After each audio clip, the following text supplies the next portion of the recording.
Good afternoon, and today I'm going to be doing a walk around video of the A12 Matilda Infantry.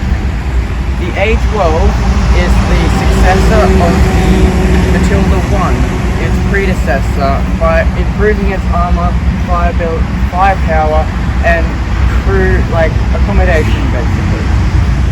So we'll be going through the front, left side, rear, right side, and then we'll be talking about the engine and what happened afterwards. So we're going to begin with the front. So as you can see, we have the tracks. These are very simplistic and made out of cast iron. These are the towing hooks, which have been welded into place. In here are stowage boxes. Then here we would have the driver's periscope, and if he doesn't have to use the periscope, we have the vision block that opens up at the front here. This is the driver's hatch, so he can get in and out of the tank. Here's the other track. Australian versions usually had these big bolted on plates here for when they were used in the jungle. And if I can get up,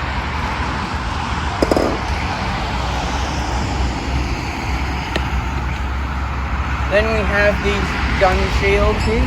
Well, they stop rounds from hitting the turret ring and jamming the turret. We have the main armament, machine gun port and optic port. We would have a periscope here on top of the driver's hatch.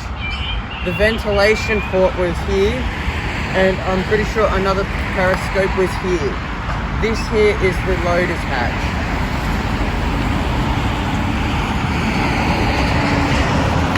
So that concludes the front of the A12 Matilda.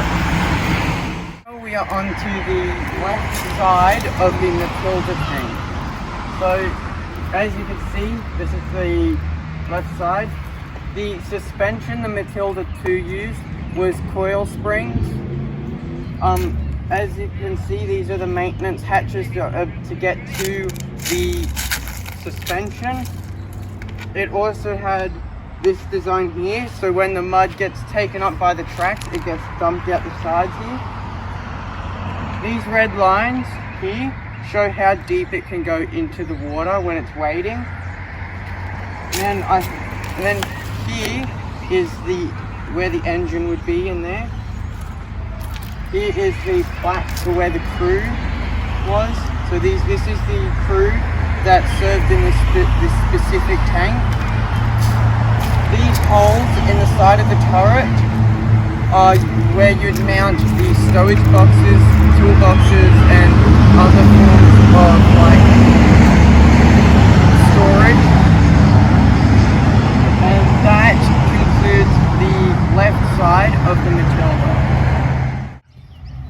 Now we are onto the back of the Matilda. So as you can see down here, we have the exhaust. Then we've got the towing hooks. Under this cover is where the radiator would have been.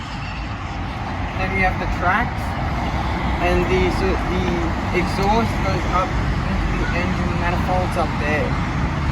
And as you can see, if you look on the back of the turret,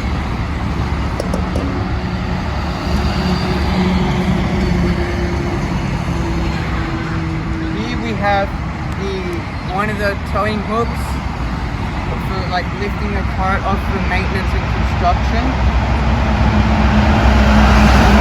This is the commander's cupola.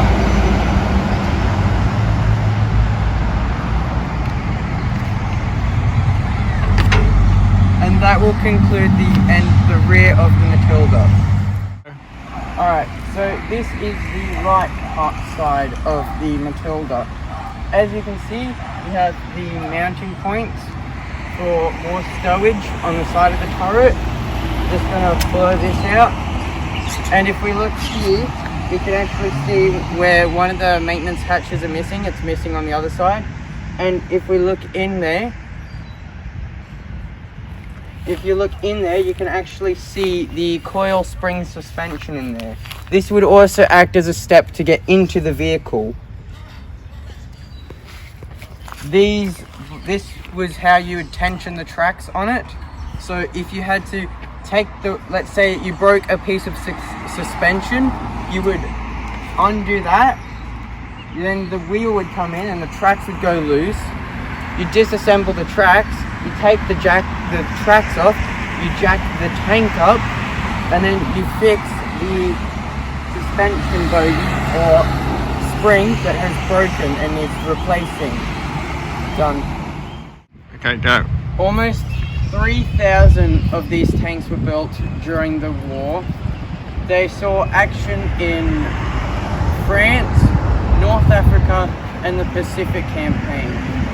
When these were in North Africa, they were immune to most of the Italian and German guns, so it had the nickname of the Queen of the Desert.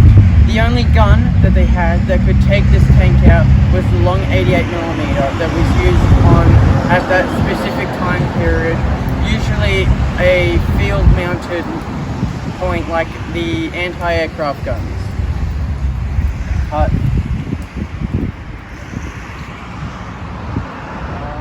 Part of the 1st Australian Tank Battalion, part of A Squadron. This tank saw action in New Guinea and Borneo.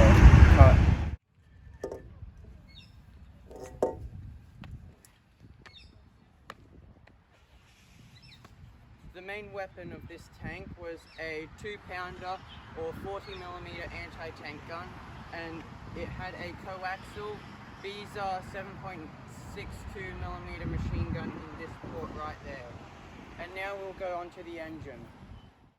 Under me is 2 diesel 6-cylinder Leyland engines that would have powered this tank along at roughly about 15 miles per hour or about 20 kilometers tops.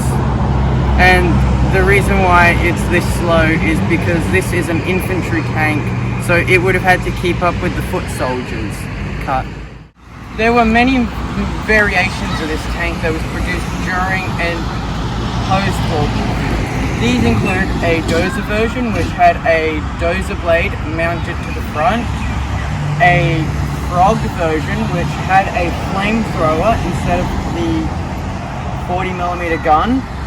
There was also the Scorpion, which was the predecessor of the Sherman Crab, so it had a mine flail, which is a bunch of chains on a spinning drum that would hit mines and detonate, and usually there was a little box on the side where the guy would sit in it and control the flail.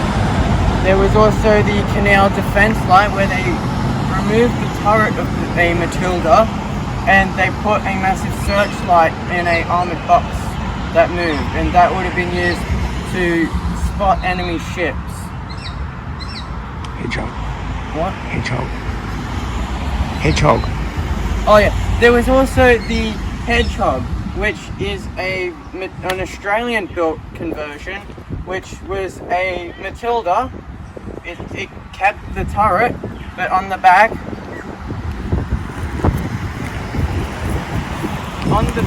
about here, there'd be a sea mine launcher that would extend, and then it would shoot mines over about 100 meters, give or take, and those were extremely powerful.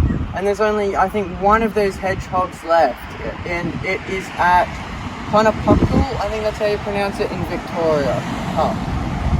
After the events of World War II, these tanks were no longer needed for armies. So, well, in Australia, they were put up for sale as army surplus, and lots of the farmers bought them, removed the turrets, and put bulldozer blades, cranes, plows on them for farming equipment on their farms. And they are still quite numerous abandoned on these farms. There's a good example in Murraysville in Victoria, like close to the border. There's about 3 Matildas and a couple of Grant tanks that were converted into farm equipment after World War II. There are still lots of these Matildas that survive to this day. I've personally seen 5 in real life, including this one. There's 2 at there's 3 at the Armour and Artillery Museum in Cairns. There's 2 standard ones and a bulldozer variant. And there's one at the Singleton Infantry Museum a couple of kilometres away from where we are now. And that will be concluding our video on the Matilda II infantry tank.